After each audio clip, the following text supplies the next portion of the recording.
تہجد کی ہر رکعت میں سورہ اخلاص پڑھ سکتے ہیں کیا؟ تہجد کی ہر رکعت میں سورہ اخلاص پڑھ سکتے ہیں؟ نیز ایک رکعت میں کتنی بار سورہ اخلاص پڑھ سکتے ہیں؟ جتنی بار چاہے پڑھ سکتے ہیں، ہر رکعت میں بھی پڑھ سکتے ہیں، لیکن افضل یہ ہے کہ کبھی کبھار ایسا کریں. باقی کوشش یہی کریں کہ عام معمول جو نبی صلی اللہ علیہ وسلم کا تھا کہ ہر رکعت میں الگ سورت پڑھتے تھے، تو عام معمول یہی بنائیں. کبھی کبھار جوش ہے، سورہ اخلاص پڑھنے کا بڑا دل کر رہا ہے تو پھر پڑھ لیں، زیادہ بھی پڑھ لیں، حدیث سے یہ بھی ثابت ہے. تہجد کی نماز سنت ہے یا نفل؟ تہجد کی نماز سنت ہے یا نفل؟ صادق رفیق انڈیا سے. دیکھیں یہ سنت یا نفل یہ ٹرمز ہیں، اصطلاحات ہیں جو ایک دوسرے کے معنی میں بھی استعمال ہوتی ہیں. نفل کہتے ہیں اضافی نماز جو فرض نہ ہو، اس لحاظ سے تو تہجد نفل نماز ہے، لیکن ہر نفل پر نبی صلی اللہ علیہ وسلم نے پابندی نہیں کی ہے، اہتمام نہیں کیا ہے. تو جو وہ نوافل جن کا آپ صلی اللہ علیہ وسلم نے اہتمام کیا یا آپ ان کو پڑھا کرتے تھے تو ان کو سنت کہا جاتا ہے. تو اس لیے تہجد اس لحاظ سے نفل ہے کہ فرض واجب نہیں ہے، لیکن اس لحاظ سے سنت ہے کہ محض ایک عام نوافل کی طرح اس کی فضیلت نہیں ہے، بلکہ آپ صلی اللہ علیہ وسلم کی عادت تھی، تو اس لحاظ سے یہ سنت ہے. تو بہتر لفظ اس کے لیے سنت ہی ہے، اور یہ عام سنت نہیں ہے، اس کی بے پناہ فضیلت ہے. قرآن مجید میں اللہ نے اہل جنت کی جہاں بھی صفات بیان کی ان میں تہجد کا بھی عموماً ذکر کیا ہے. جیسے قرآن مجید میں آتا ہے کہ الذین یبیتون لربہم سجدا وقیاما، ہمارے جو نیک بندے ہیں وہ راتوں کو ہمارے سامنے سجدہ اور قیام کرتے ہیں. اور سورہ سجدہ میں اللہ تعالیٰ کے ارشاد ہے تتجافى جنوبهم عن المضاجع يدعون ربهم خوفا وطمعا، کہ ہمارے نیک لوگوں کے پہلو رات کو بستروں سے جدا ہو جاتے ہیں اور اپنے رب کو پکارتے ہیں خوف اور امید سے. تو یہ ساری چیزیں ہیں. نبی صلی اللہ علیہ وسلم نے ایک صحابی کے بارے میں فرمایا کہ فلاں کتنا ہی اچھا ہے، کاش وہ تہجد پڑھ لیتا. تو اس طرح کی روایات ہے. تو آپ صلی اللہ علیہ وسلم نے عبداللہ بن عمر کے بارے میں فرمایا، ان کو وصیت کی، ان کے بارے میں صحابی سے فرمایا کہ یہ تہجد کی کا اہتمام کریں تو کیا ہی خوب ہے. عبداللہ بن عمر فرماتے ہیں اس کے بعد سے میں نے کبھی تہجد نہیں چھوڑی ہے. تو ایسی بہت ساری روایات ملتی ہیں. سورہ مزمل کا پورا دوسرا رکوع ہے ہی تہجد سے متعلق. ان ربک یعلم انک تقوم ادنی من ثلثی اللیل ونصفہ وثلثہ وطائفۃ من الذین معک واللہ یقدر اللیل والنہار، کہ آپ پوری رات تہجد نہیں پڑھ سکتے، آپ کو دن میں یعنی آپ کے جو ساتھی ہیں ان کو مزاربت بھی کرنی ہے، دنیا کے معاملات بھی نمٹانے ہیں، دن میں بعض دفعہ جہاد بھی کرنا ہے، تو آپ رات کا کچھ حصہ اٹھ جائیے، آپ بھی اور آپ کے ساتھی بھی. تو بہت ہی اہتمام ہے. اور فقرؤوا ما تیسر منہ، اور اس میں جتنی تلاوت ممکن ہو آپ اللہ کے سامنے کھڑے ہوں اور قرآن کی تلاوت کیجیے. تو یہ اتنی ساری احادیث، اتنی ساری روایات سے علماء کہتے ہیں کہ بہت زیادہ محرومی کا باعث ہے یہ عمل کہ ایک آدمی تہجد نہ پڑھتا ہو. اور آپ صلی اللہ علیہ وسلم نے فرمایا کہ رات کے آخری حصے میں اللہ تعالیٰ آسمان دنیا کی طرف آتے ہیں اور یہ ندا لگاتے ہیں حل من مسترزق ارزق لا، حل من مستغفر اغفر لا، کوئی ہے مجھ سے روزی مانگنے والا میں اس کو روزی دوں، کوئی ہے مجھ سے گناہوں کی معافی مانگنے والا میں اس کو معاف کروں. تو اس لیے رات کو جلدی سونا چاہیے. اور تہجد میں رات کے آخری حصے میں جو تہجد کا ٹائم ہے، جو سب سے اچھا ٹائم ہے، ویسے تو کسی بھی وقت رات کو پڑھی جا سکتی ہے، لیکن سب سے افضل ٹائم ہے کہ آپ سوئیں اور سونے کے بعد رات کے آخری حصے میں اٹھیں اور اس وقت راز و نیاز کریں، اللہ کے سامنے دعائیں مانگیں. بہت زیادہ اس وقت دعائیں قبول ہوتی ہیں اور نماز کا بہت ثواب ہوتا ہے. ان قرآن الفجر کان مشہودا. وطر کے بعد کیا تہجد کی نماز پڑھ سکتے ہیں؟ سنا ہے کہ وطر پڑھنے کے بعد کوئی بھی نفل پڑھنا مکروہ ہے، کیا تہجد کی نماز بھی نہیں پڑھ سکتے؟ بنت طالب کراچی سے. رسول اللہ صلی اللہ علیہ وسلم کا ارشاد ہے اجعلوا آخر صلاتکم وطرا، وطر کو سب سے آخری نماز بناؤ. اس بیس پر بہت سے علماء کی رائے ہے کہ وطر سب سے آخر میں پڑھنا چاہیے اور وطر کے بعد کوئی نفل نہیں ہے. اور ہمارے شیخ حضرت مفتی رشید احمد صاحب رحمہ اللہ کا موقف بھی یہی ہے، اور احسن الفتاوی میں اس پر بڑا زبردست مدلل رسالہ بھی ہے. لیکن ناجائز کوئی بھی نہیں کہتا، یعنی افضل ہے کہ وطر سب سے آخر میں پڑھے جائیں. لیکن وطر اگر کسی نے پہلے پڑھ لی ہے تو اس کے بعد بھی نفل پڑھنا بھی جائز ہے اور نماز پڑھنا بھی جائز ہے، کچھ بھی پڑھ سکتے ہیں. ناجائز نہیں ہے، افضل ہے، افضل کہ سب سے آخر میں. ناجائز نہیں ہے کیونکہ نبی صلی اللہ علیہ وسلم سے تو ثابت ہے صحیح سند سے کہ آپ نے وطر کے بعد 2 رکعت پڑھے ہیں. تو راجح یہی ہے کہ وہ 2 رکعت بھی وطر سے پہلے پڑھ لیں آپ، لیکن کوئی پڑھ لے تو ناجائز نہیں ہے. خاص طور پر جس کو یہ امید نہ ہو کہ تہجد میں میری آنکھ کھلے گی، وہ اگر وطر چھوڑ کے سو جائے گا اور رات کو آنکھ نہ کھلی تو وطر قضا ہو جائیں گے. اور وطر کی نماز واجب ہے، آپ صلی اللہ علیہ وسلم کی صحیح حدیث ہے اس بارے میں، من لم یوتر ان اللہ زادکم صلاۃ الا وہی الوتر، اللہ نے ایک اور نماز ہمارے لیے بڑھا دی اور وہ وطر ہے. تو وطر کے وجوب کے بڑے مضبوط دلائل ہیں، بہت سخت تاکید ہے وطر کی، تو اس کو آپ قضا نہیں کر سکتے. تو اگر رات کو آنکھ کھلنے کا خوف نہ ہو کہ پتہ نہیں آنکھ کھلے گی نہیں کھلے گی، تو پھر آپ کو چاہیے کہ عشاء کی نماز کے ساتھ ہی وتر پڑھ لیں. پھر اگر آنکھ کھلتی ہے تو تہجد بھی پڑھیں، تہجد کو ضائع نہ کریں. تو بہتر یہی ہے کہ وتر سب سے آخر میں ہو، لیکن پہلے پڑھ لیے تو بھی بلا کراہت، بغیر کسی کراہت کے نماز پڑھنا جائز، اس میں کوئی مکروہ نہیں ہے. تہجد کا صحیح وقت کیا ہے؟ تہجد کے اوقات کے بارے میں تفصیل سے بتا دیں. یہاں 4 بجے فجر کی اذان ہوتی ہے، کیا ہم 3:30 بجے اٹھ کر تہجد پڑھ سکتے ہیں؟ کیا اس سے ہمیں تہجد کی فضیلت حاصل ہو جائے گی؟ سہرش کشمیر سے پوچھتی. تہجد کا جو وقت ہے نا، وہ رات کا آخری حصہ بہتر وقت ہے. اور رات کا آخری حصہ کیا ہوتا ہے؟ آپ جو چارٹ ہوتا ہے یا جو نقشے ہوتے ہیں جس میں سحری کا وقت لکھا ہوتا ہے، وہ ہر علاقے میں مختلف ہے. تو آپ وہ دیکھیں یا نیٹ پہ سرچ کر لیں. نیٹ پہ ایسی اپلیکیشن آتی ہیں جو ڈاؤن لوڈ کر لی جائیں تو آپ کو پتہ چل جائے گا کہ صبح صادق کب شروع ہو رہی ہے. تو صبح صادق کا جو وقت ہے اس سے پہلے کا وقت فجر کا تہجد کا وقت ہے، جو سحری کا آخری وقت ہوتا ہے جس میں ہم سحری کھا کے ختم کرتے ہیں. تو اذانوں کا اعتبار نہیں ہے، کیونکہ اذانیں تو اکثر صبح صادق کے کافی دیر کے بعد جا کے ہوتی ہیں. تو اذان سے پہلے نہیں، آپ نے وہ نقشہ میں ٹائم دیکھ کے رکھنا ہے کہ صبح صادق کا وقت آپ کے علاقے میں کتنے بجے شروع ہو رہا ہے. اگر 4 بجے شروع ہو رہا ہے تو 4 بجے سے پہلے جو نماز پڑھی جائے گی نفل نماز، وہ تہجد کی نماز ہوگی. اور 4 بجے کے بعد جو پڑھیں گے وہ تہجد نہیں ہوگی، بلکہ اس میں تو نماز پڑھنا مکروہ ہے سوائے فجر کی 2 سنتوں کے. تو اس میں اگر اذان ہو بھی جائے تو وہ یعنی اگر 4 بجے سے پہلے اذان ہو گئی ہے تو اذان ہونے کے باوجود فجر کا وقت داخل نہیں ہوا. اور اگر 4 بجے کے بعد اذان ہوئی ہے تو 4 بجے آپ کے نقشے میں ٹائم لکھا ہے تو 4 بجے اذان کا وقت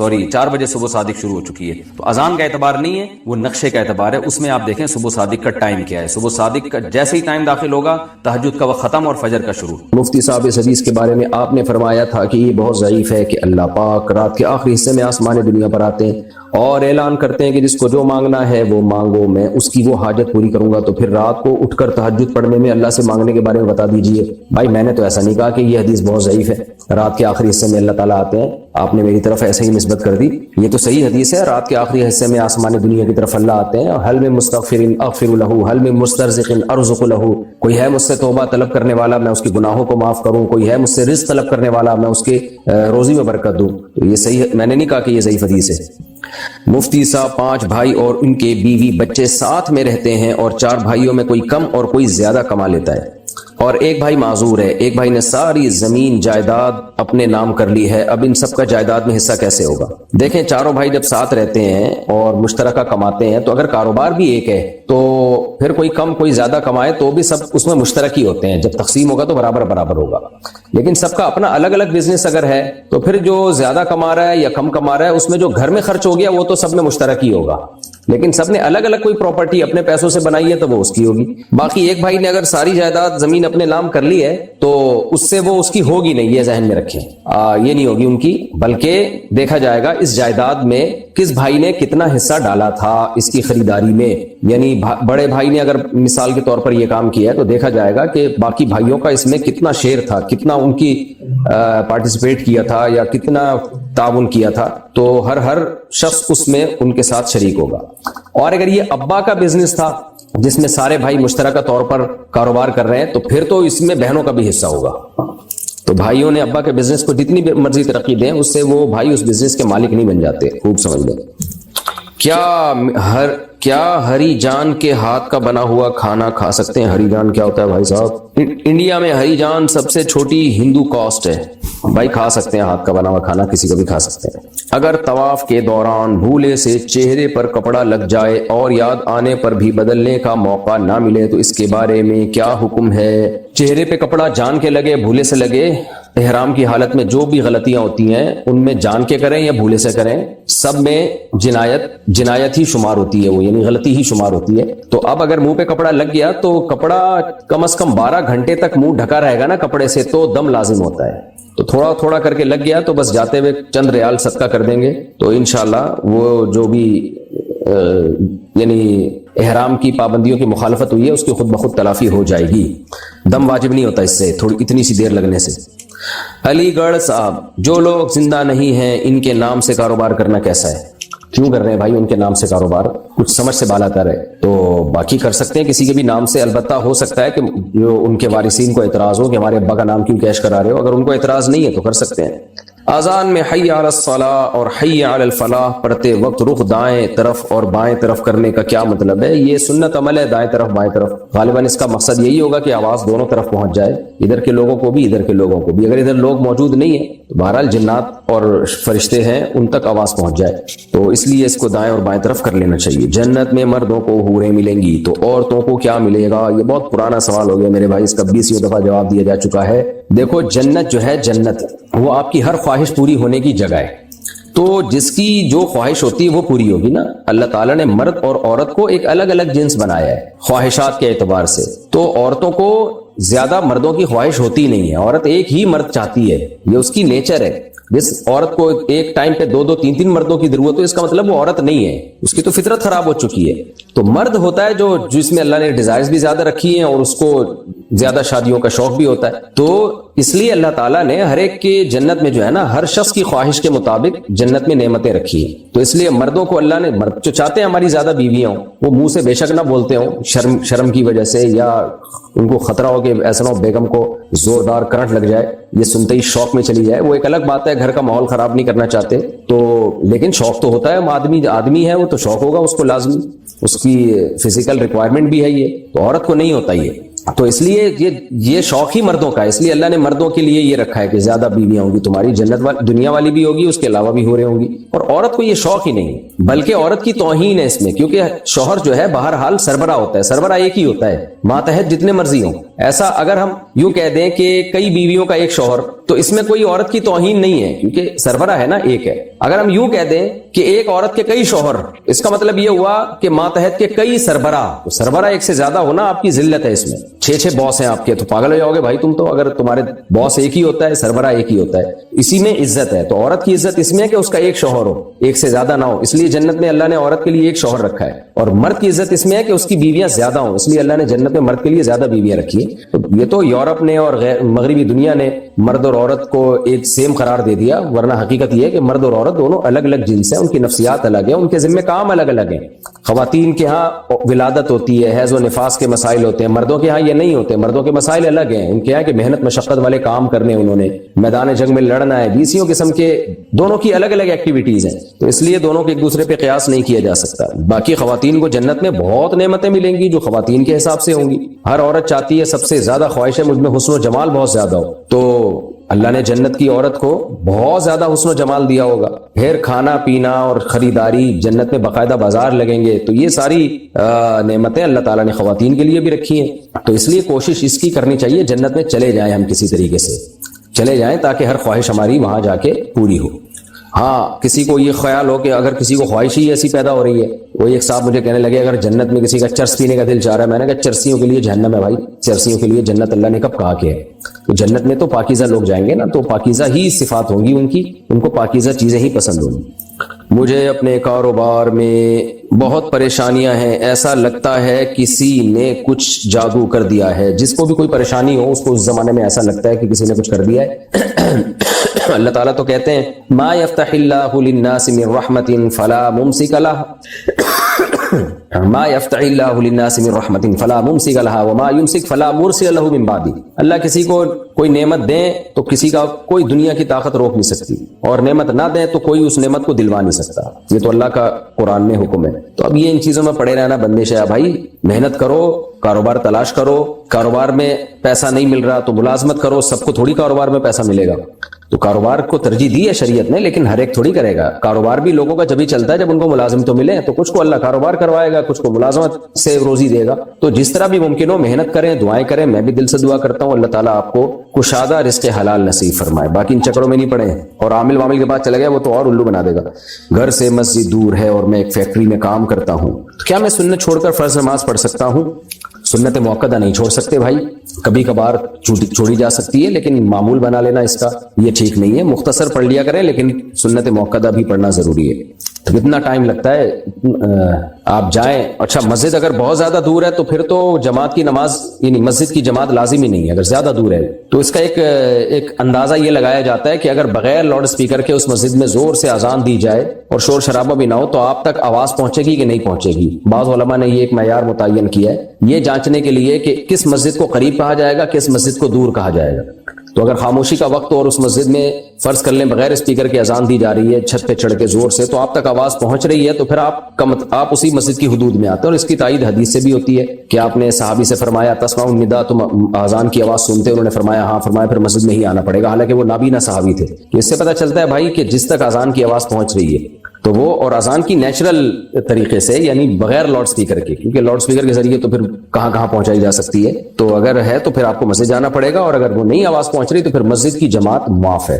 ایسی صورت میں پھر آپ اپنی فیکٹری ہی میں جماعت کرائیں اور کوشش کریں قریب میں کوئی مسجد کھلوائیں. غسل کے بعد عورت کا سطر کھل جانے سے وضو باقی رہتا ہے یا ٹوٹ جاتا ہے؟ سطر کھلنے سے وضو نہیں ٹوٹتا. کیا موبائل میں قرآن پڑھنے کے لیے وضو ہونا ضروری ہے یا نہیں؟ نہیں, ضروری نہیں. مفتی صاحب میں نے آپ کی بہت سی ویڈیوز دیکھی ہیں جس میں آپ نے اللہ کو اللہ میاں کہا ہے, تو کیا ایسا کہہ سکتے ہیں؟ ضرور کہہ سکتے ہیں. میاں کی نسبت چاہے کوئی بھی مانا ہو, جب اللہ کی طرف نسبت کی جاتی ہے تو تعظیم مراد ہوتی ہے. اس سے لغت بہت زیادہ باریکیوں کو نہیں دیکھتی, زبان جو ہے زبان دیکھتی ہے لوگ اس کا کیا مطلب لے رہے ہیں اس موقع پہ. اکثر میں مثال دیتا ہوں, ہم کہتے ہیں فلاں آدمی اتنی صلواتیں سنا کے چلا گیا, حالانکہ صلوات کا لفظ درود کے معنی میں استعمال ہوتا ہے. نماز کی جمع بھی صلوات آتی ہے, دعاؤں کو بھی کہا جاتا ہے, لیکن ہم گالیوں میں بھی استعمال کر رہے ہوتے ہیں, ابے آیا صلواتیں سنا کے چلا گیا. تو چونکہ جس موقع پہ ہم یہ لفظ استعمال کرتے ہیں اس موقع پہ اس کا مطلب دعا نہیں ہوتا. تو لغت جو ہے نا, کوئی بھی زبان, اس میں بڑا تسامح ہوتا ہے. لغت کے اپنے کوئی قاعدے نہیں ہوتے. لغت یہ دیکھتی ہے لوگ کس چیز کو کس معنی میں استعمال کر رہے ہیں, تو پھر اہل لغت اسی کو قاعدہ بنا کے بتا دیتے ہیں, اسی کو گرامر بنا کے پیش کر دیتے ہیں. تو اس لیے اللہ کو اللہ میاں کہنے میں کوئی حرج نہیں ہے. بعض لوگوں نے بلا وجہ بول نکالا ہوا ہے. عنایت رنگریز جے پور انڈیا سے, میرے گاہک مجھے نمشکار اور جے شری رام بولتے ہیں. میں 90% تو جواب نہیں دیتا, لیکن کبھی کبھار منہ سے نکل جاتا ہے. اس بارے میں رہنمائی فرمائیں. وہ غیر مسلم ہیں, وہ جو بول رہے ہیں ان پر گورنمنٹ نے بھی کوئی پابندی نہیں لگائی, تو بولنے دیں. آپ رپلائی میں جو ہے ہاتھ ہلا دیا کریں, اس نیت سے ہاتھ ہلا دیا کریں کہ وہ آپ کو گویا رسپیکٹ دے رہے ہیں تو آپ اس رسپیکٹ کا جواب دے رہے ہیں. باقی آپ جواب میں جے شری رام اور وغیرہ وغیرہ نہ بولا کریں آپ, کیونکہ ان کے مذہبی الفاظ ہیں یہ, تو بس آپ یوں کر دیں ایسے رپلائی کریں, کیونکہ رپلائی نہیں کریں گے تو یہ بد اخلاقی ہے. یہ بد اخلاقی سمجھی جاتی ہے. کوئی بھی عزت دے رہا ہے, چاہے وہ کسی بھی الفاظ میں عزت دے رہا ہو آپ کو, اس کے لحاظ سے تو یہ رسپیکٹ والے ہی الفاظ ہیں نا. تو بس آپ رپلائی میں ایسے اشارہ کر دیا کریں کہ یعنی گویا کہ آپ نے ایک سن لیا ہے اور اچھا رپلائی کر دیا ہے آپ نے. انگلش میں بول دیا کریں how are you, fine, nice to meet you. Javed Khan India سے, مسلمان غیر مسلم کے جنازے میں جا سکتا ہے اور میت کو کندھا دے سکتا ہے؟ جی جا سکتا ہے, لیکن ان کی مذہبی رسومات میں شرکت نہیں کر سکتا اور ان کے لیے دعا نہیں کر سکتا. تسلی کے الفاظ کہہ سکتا ہے ان کے لواحقین کو کہ ہمیں بہت غم ہوا, اللہ تعالیٰ آپ کو اس پہ صبر عطا فرمائے, بس اتنے الفاظ کہے جا سکتے ہیں, لیکن میت کے لیے دعا نہیں کی جا سکتی.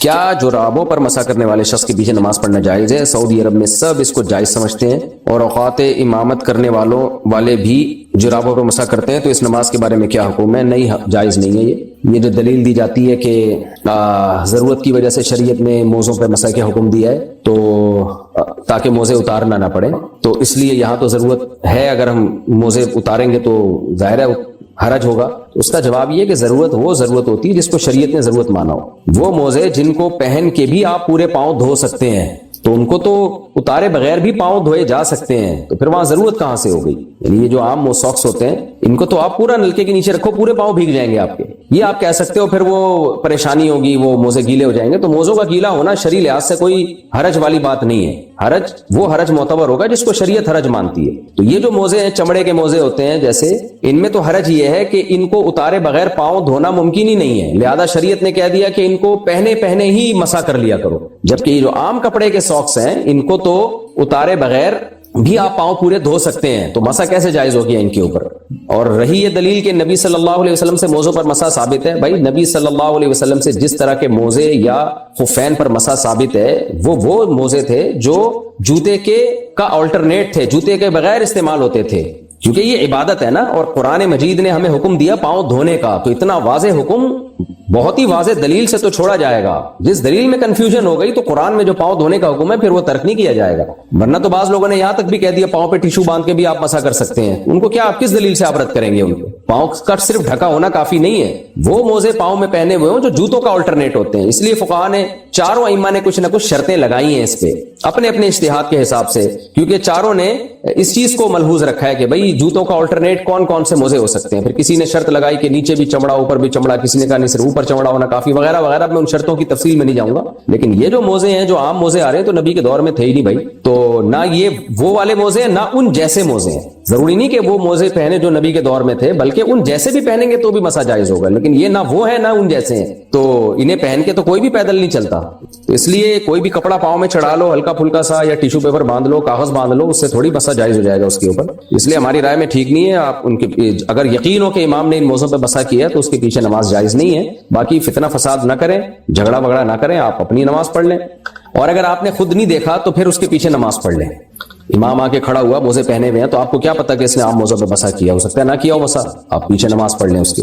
ہاں جب پتا ہے کہ انہوں نے عام موزوں پہ مسح کیا پھر نماز نہ پڑھیں. یہاں بعض لوگ ایک سوال کرتے ہیں کہ اس سے تو امت میں اختلاف پیدا ہوگا. بھائی اختلاف پیدا ہو رہا ہے امام کے عمل کی وجہ سے. اگر امام صاحب کی رائے یہ ہے کہ ان موزوں پہ مسح جائز ہے تو اپنے جب انفرادی نماز پڑھیں تو پڑھ لیں, جب آپ امامت کریں تو آپ کو جمہور کی رائے کا احترام کرنا چاہیے. جمہور علماء فقہا وہ تو اسی کے قائل ہیں کہ بھائی ان پہ مسح جائز نہیں ہے, تو آپ کو چاہیے مقتدیوں کی آپ رعایت کریں کہ میرے اس طرز عمل سے بہت سارے لوگ نماز سے کٹ سکتے ہیں, یا نہیں بھی کٹیں گے تو ان کو وہم اور کنفیوژن تو ہوگی نا کہ پتہ نہیں ہماری نماز قبول ہو بھی رہی ہے کہ نہیں ہو رہی. تو آپ سیدھا سیدھا پاؤں دھو کے آ جاؤ, یا وہ موزے پہن کے مسح کر لو کہ ان موزوں کے مسح کرنے سے سب کے نزدیک نماز جائز ہو جاتی ہے. تو امام کو تو اس کا بڑا خیال کرنا چاہیے کہ اس طریقے سے نماز پڑھے کہ پیچھے سب لوگوں کے نزدیک اس کی نماز ہو جائے, تاکہ پیچھے لوگ مقتدیوں میں خلفشار پیدا نہ ہو, کنفیوژن پیدا نہ ہو. میری شادی بریلیوں میں ہوئی ہے, سسرال میں بہت زیادہ بدعات ہوتی ہیں اور میرے شوہر ہمیشہ مجھ سے بحث کرتے ہیں, کہیں میں غلط راستے پہ نہ چل پڑوں اور میں اپنے بچوں کو کیسے بچاؤں, رہنمائی فرمائیں. ہاں, نکاح میں اس کا بڑا خیال کیا شریعت میں کہ اپنا ہم پلہ ہونا چاہیے. تو شادی بریلوی ہو یا دیوبندی ہو, اس سے کچھ دیوبندی میں بھی بڑے بڑے بدعتی پڑے ہوئے ہوتے ہیں, وہ بھی پتہ نہیں کیا کچھ کر رہے ہوتے ہیں, اور بریلویوں میں بعض ایسے بھی ہیں جو ایکسٹریم لیول پہ بدعت کی طرف نہیں جاتے. تو بہرحال جب شادی ہو گئی ہے, شادی سے پہلے سوچنا چاہیے تھا, اب ہو گئی ہے تو اپنے شوہر کی خدمت کریں اور رشتے کو بچائیں اور بدعات میں ان کا ساتھ نہ دیں. جہاں بہت شدید فتنے کا اندیشہ ہو, خدا نخواستہ مار دھاڑ کا, طلاق کا خطرہ ہو, تو پھر مجبوری ہے محبت سے بچوں کو سمجھاتی رہیں, یہی ہو سکتا ہے. بچے بڑے ہوں گے خود ہی سمجھ جائیں گے کیا صحیح ہے کیا غلط ہے انشاءاللہ, اگر آپ ان سے دلیل سے بات کریں گے تو. فیضان حسین ممبئی انڈیا سے, میں ایک فارمیکیوٹل, یہ کیا لکھا ہے, اردو میں ہی لکھا ہوا ہے انہوں نے, فارمیکیوٹیکل کمپنی میں جاب کرتا ہوں. کمپنی کی طرف سے, ہو سکتا ہے پروناؤن میں مجھ سے غلطی ہو رہی ہو بھائی, پرونانسیشن میں غلطی ہو رہی ہو. کمپنی کی طرف سے بیوی بچوں کی دوائی اور حاملہ بیوی کی ڈیلیوری کا بھی پورا خرچہ ملتا ہے. تو کیا اس طرح کمپنی سے علاج کے لیے پیسے لینا جائز ہے؟ جب کمپنی کی طرف سے مل رہا ہے تو ٹھیک ہے, جائز ہے, کیوں نہیں جائز ہے. کیا عورت کو سسر سے پردہ کرنا چاہیے, اور اگر شوہر مر جائے تو کیا سسر نامحرم ہو جاتا ہے, کیا وہ نکاح کا پیغام بھیج سکتے ہیں؟ نہیں, سسر ہمیشہ کے لیے محرم ہی رہتا ہے, باپ جیسا ہی رہتا ہے. اسی طرح ساس ہمیشہ کے لیے ماں جیسی ہی رہتی ہے. میاں بیوی کا نکاح جس دن ہوا, ابھی رخصتی نہیں بھی ہو, تو بس ان دونوں کے ماں باپ ایک دوسرے کے ماں باپ بن گئے, تو اس لیے سسر سے پردہ بھی نہیں ہے. لیکن اگر سسر بالکل جوان ہے اور بہو بھی بالکل ینگ ہے, جوان ہے, تو اگر وہ پردہ کر لے تو برا بھی نہیں ہے, یہ کوئی ناجائز بھی نہیں ہے. سعودیہ کے بعض علماء کا یہی فتویٰ ہے, اور اس زمانے میں جو حیا اور تقوی کے زیادہ قریب ہے وہ بھی یہی ہے. تو لیکن بہرحال شریعت میں فرض نہیں ہے, فتنے کے خوف کی وجہ سے یعنی کوئی کرے تو اچھی بات ہے, بہرحال فرض نہیں ہے. لیکن اس سے ہوتا یہ ہے کہ بعض بہویں بالکل ہی گھر میں خدمت نہیں کرنا چاہتی, تو وہ بھی سسر سے پردہ کر کے بیٹھ جاتی ہیں. تو یہ بھی غلط ہے کہ آپ پردے کو اپنی سستی کا ذریعہ بناؤ, یعنی سستی ہو اصل میں, اس کے لیول پردے کا لگا دو. تو بہرحال سسر ہے باپ کی جگہ ہی, محرم ہے, نامحرم نہیں ہے, لہذا شرعاً اس سے پردہ واجب بہرحال نہیں ہے. لیکن اتنی بات خوب اچھی طرح سمجھ لیں, بار بار بتاتا ہوں, سسر سے ہاتھ ملانا جائز نہیں ہے. آج کل کسی نے بتایا کہ یوٹیوب پہ ٹک ٹاکر ایسی ویڈیو لا رہے ہیں, شادی ہو گئی تو سسر صاحب بہو سے مل رہے ہیں, بہو کے کندھے پہ ہاتھ رکھ کے بیٹھے ہوئے, یہ غلط ہے, بے غیرتی ہے, بے شرمی کی بات ہے. ٹھیک ہے بیٹیوں کی طرح ہے, لیکن بہرحال سگی بیٹی تو نہیں ہے, تھوڑا سا ریزرو رہیں اس سے آپ. ہمارے سوسائٹی میں کلچر بھی نہیں ہے ایسا, اور پھر میڈیا پہ لا کے اس کے کیمروں میں آپ دکھا رہے ہیں اور لوگ بھی کہہ رہے ہیں ماشاءاللہ ماشاءاللہ. بھائی جان بہو ہے وہ, آپ ریزرو رہیں اس سے, سر پہ ہاتھ رکھیں بس, بیٹیوں کی طرح, بیٹی ہے ہماری. باقی یہ نہیں کہ اس کے کندھے پہ ہاتھ رکھا ہوا ہے, سیلفی بنا رہے ہیں, اس سے مسافہ کر رہے ہیں, اس کے ہاتھوں میں چوڑیاں چڑھا رہے ہیں. شرم اور حیا بھی کوئی چیز ہوتی ہے. اچھا بھائی، سیدنا عباس رضی اللہ عنہ سے مروی ہے کہ اللہ تعالیٰ نے تمہارے نبی صلی اللہ علیہ وسلم کی زبان کے مطابق مقیم پر 4، مسافر پر 2 اور ڈرنے والے پر 1 رکعت فرض کی ہے۔ اس حدیث کا مطلب بتا دیں، مجھے دیکھنی پڑے گی بھائی یہ حدیث کہاں ہے، عربی الفاظ دیکھوں گا، پھر انشاءاللہ اگلے بلیٹن میں اس کا بتاؤں گا آپ کو انشاءاللہ۔ معین خٹک، کیا کوئی بندہ قرآن پاک کی تفسیر خود سے پڑھ سکتا ہے؟ ظاہر ہے خود سے ہی پڑھے گا، اور کوئی اور پڑھوائے گا؟ تفسیر لکھنے والے کا مقصد یہی ہوتا ہے کہ آسان کر دیا جائے اور تاکہ آپ پڑھیں، تو ضرور پڑھ سکتا ہے۔ علماء تفسیر لکھتے ہی عوام کے لیے عام طور پر، تاکہ عوام کے لیے قرآن کو سمجھنا آسان ہو جائے۔ مفتی صاحب، میں دبئی میں فاسٹ فوڈ کمپنی میں کام کرتا ہوں، مسجد تقریباً 3 کلومیٹر دور ہے، جمعے کے دن بہت رش ہوتا ہے اور کمپنی بریک یا چھٹی نہیں دیتی۔ تقریباً 6 مہینے سے جمعے کی نماز اور نمازیں جماعت کے ساتھ نہیں پڑھی ہیں، کام چھوڑنے کا دل کرتا ہے، صورت میں کیا کریں؟ کمپنی کو محبت سے خط لکھیں، لیٹر لکھیں کہ مجھے آپ چھٹی دیں، جمعے کی نماز میں پڑھنا چاہتا ہوں اور میرے اوپر لازم ہے، اور یہ جتنا ٹائم میں جمعے میں لگاؤں گا یہ کمپنی کو میں ایکسٹرا ٹائم دے دوں گا، تو انشاءاللہ دے دیں گے آپ کو چھٹی، کیونکہ کمپنی کو یہ ہوتا ہے بھائی یہ سارا ٹائم تمہارا لگا دے گا، آپ بولیں اس دن میں یہ ایکسٹرا ٹائم آپ کو دوں گا۔ پھر بھی اگر آپ کو چھٹی نہیں دیتے تو کمپنی کو آپ چھٹی دے ہی دیں، دوسرا کام تلاش کریں۔ جمعہ اتنے لمبے عرصے تک جمعہ چھوڑنا ٹھیک جائز نہیں ہے، بہت سخت گناہ ہے۔ بچوں کا ٹی وی کمرشل ایڈ میں کام کرنا کیسا ہے؟ اگر ایڈ جائز چیز کا ہے تو اس میں کام بھی جائز ہے، لیکن چھوٹے بچوں کو جب میڈیا پہ بہت زیادہ آتے ہیں نا، تھوڑا بہت تو ٹھیک ہے، بہت زیادہ آتے ہیں تو بچوں میں بگڑنے کا خطرہ ہوتا ہے، بچے وقت سے پہلے اپنے آپ کو بڑا سمجھنا شروع کر دیتے ہیں، اور پھر ان کی جو گروتھ ہے نا مینٹل، وہ متاثر ہوتی ہے۔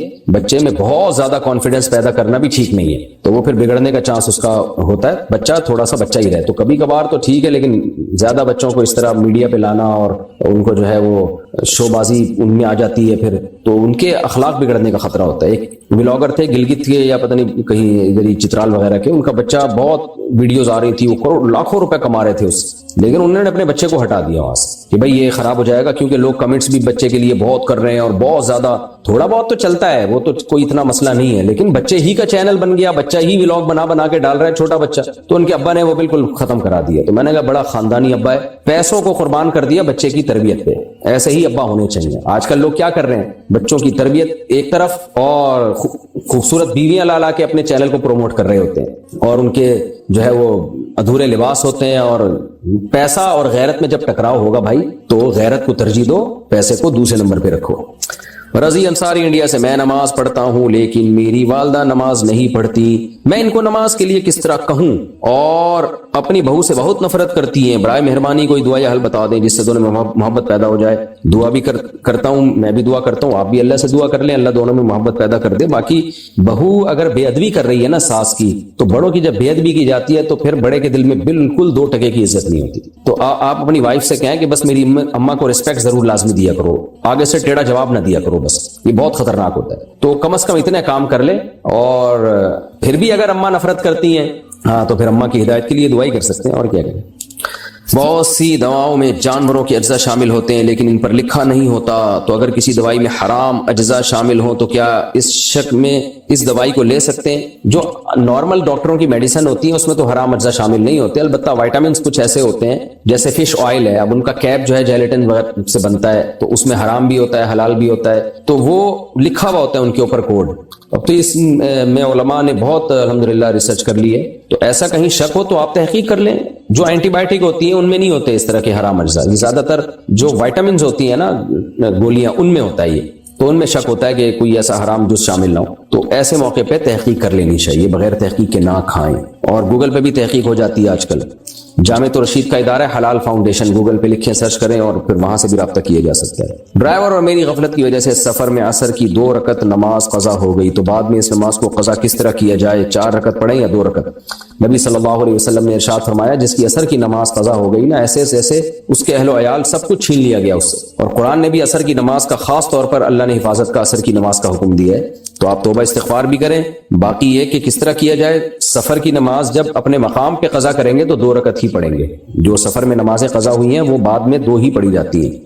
کیا جب بھی عمرہ کریں گے تو بال کٹوانا ضروری ہے، چاہے مہینے میں 2-3 بار ہو؟ اور مرد اور عورت کے کتنے بال کاٹنا لازم ہے؟ جب بھی عمرہ کریں گے بال کٹوانا ضروری ہے، بشرطے کے بال ہوں، کیونکہ پہلی دفعہ عمرے میں ٹینڈ کرا دی تو دوبارہ عمرے میں کیا کٹائیں گے پھر بھائی، تو دوبارہ عمرے میں پھر دوبارہ اس طرح پھیرنا پڑے گا سر کے اوپر، پھر تیسری دفعہ عمرہ کیا تو پھر اس طرح پھیرنا پڑے گا، تو اس میں شریعت کی حکمتیں ہیں. ہو سکتا ہے کراؤڈ کنٹرول کرنے کے لیے اللہ نے حکم دیا. میں کوئی دعویٰ نہیں کر رہا, لیکن تاکہ ایک نے عمرہ کیا تو اب دوسرے کو بھی موقع مل جائے. کچھ لوگوں کو بال رکھنے کا تو بہرحال شوق ہوتا ہے نا, تو ان کو اللہ کہتے ہیں ٹھیک ہے بار بار عمرے کرنے تو بالوں کی قربانی دو, پھر تمہیں عمرے کی فضیلت حاصل ہوگی. تو جن کے بال ہوں تو کم از کم 1 انگلی کا پورا جو ہے نا, جس 1 انچ اتنے بال کاٹنا لازم ہے, چاہے مرد ہو یا عورت ہو. تو اب میرے تو بڑے بال ہیں, اس میں کئی عمرے ہو سکتے ہیں الحمدللہ. تو ایک دفعہ کاٹ دیے, پھر اگلے عمرے میں پھر کاٹ دیے, پھر اگلے عمرے میں پھر کاٹ دیے. تو میں تو 10 15 20 عمروں کے بعد جا کے ٹرینڈ کی نوبت آئے گی. تو مرد ہو یا خواتین, بہرحال 1 پورے کے برابر ہر عمرے میں بال کاٹنا ضروری ہے. راشد میواتی انڈیا سے, بلی کو مارنا کیسا ہے؟ بلا وجہ بلی کو مارنا جائز نہیں ہے. اگر تنگ کر رہی ہے, ٹینشن دے رہی ہے, چوزے کھا رہی ہے آپ کے, یا گندگی کر رہی ہے تو پھر مار سکتے ہیں. بہتر پھر بھی یہی ہے کہ نہ ماریں, تھیلے میں ڈال کے کہیں اور چھوڑ کے آ جائیں. تو لیکن آپ کو خطرہ ہے کہ دوبارہ آ جائے گی تو پھر مار سکتے ہیں, لیکن پھر مارنے کا وہ طریقہ استعمال کیا جائے جس میں جانور کو تکلیف کم سے کم ہو. اگر کوئی بابا یہ بتا دے کہ چوری ہوئی چیز کس نے دی ہے تو کیا اس کے پاس جانا جائز ہے؟ جائز نہیں ہے, کیونکہ یہ خود ہی چور ہے. ورنہ یہ بتانا ممکن نہیں ہے کہ کس نے چوری کی ہے. اگر یہ بتانا ممکن ہوتا تو سارے بابے بیٹھ کے سپریم کورٹ میں بتا رہے ہوتے فلاں چور ہے فلاں چور نہیں ہے. تو اس لیے یہ خود کسی سے چوری کروا دیتے ہیں, پھر عملیات کر کے نکالتے ہیں فلاں نے چوری کی ہے. وہ خود انوالو ہوتے ہیں اس میں, تاکہ لوگوں کا ان پہ اعتقاد مضبوط ہو جائے.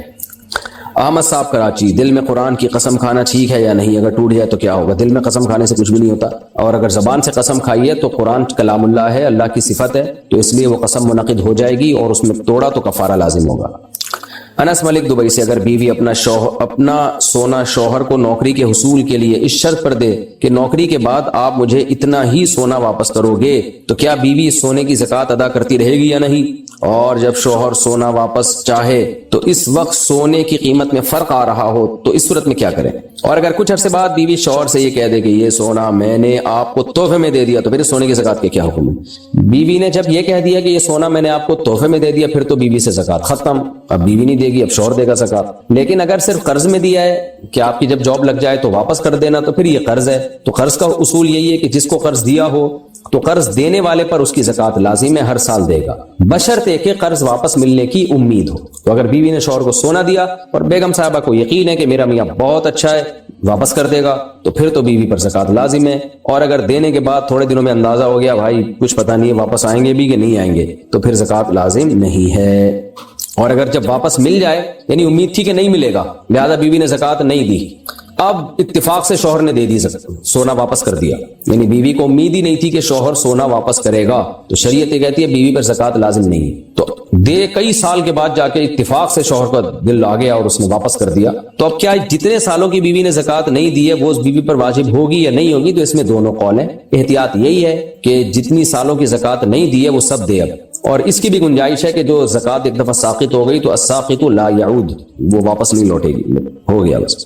ہاں جب واپس کرنے پر آئے گا شوہر تو سونا ہی دے گا, اور اگر سونا کے بجائے میاں بیوی آپس میں میوچل انڈرسٹینڈنگ سے یہ طے کرتے ہیں کہ سونے کی قیمت دے دو, تو پھر اس وقت جو سونے کی قیمت ہوگی واپسی کے وقت وہ قیمت دینی پڑے گی شوہر کو. اگر ناپاکی کی حالت میں کمبل اوڑھا تو کیا کمبل ناپاک ہو جائے گا؟ نہیں جی, اگر اس پہ کوئی گیلی نجاست نہیں لگی ہے تو ناپاک نہیں ہوگا. محمد عابد, نماز کی ہر رکعت میں سورہ اخلاص پڑھنا